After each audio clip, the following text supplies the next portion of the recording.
So hey guys, আজকে আবার একটা নতুন টেক ভিডিও নিয়ে। তো আজকে কথা বলবো একদম নিউলি লঞ্চ একটা প্রোডাক্ট, সেটা হচ্ছে Oppo Find X9s।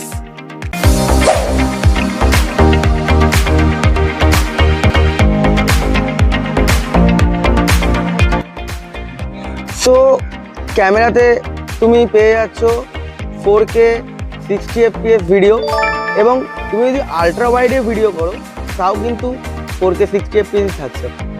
18x zoom তুমি করতে পারছো। ফোনটিতে আছে 9500S second gen 3mm processor, যার জন্য তোমার পারফরমেন্স হবে আরও তুফান। তো ফোনটাতে রয়েছে 3D আল্ট্রাসনিক ফিঙ্গারপ্রিন্ট, তার মাধ্যমে তুমি খুব ফাস্ট ফোনটাকে ফিঙ্গারপ্রিন্টের মাধ্যমে লক আনলক করতে পারবে। ফোনের যে বেজেল দেখতে পাচ্ছ, এটা রয়েছে 1.15mm, একদম থিন বেজেল, যার জন্য তোমার এক্সপিরিয়েন্স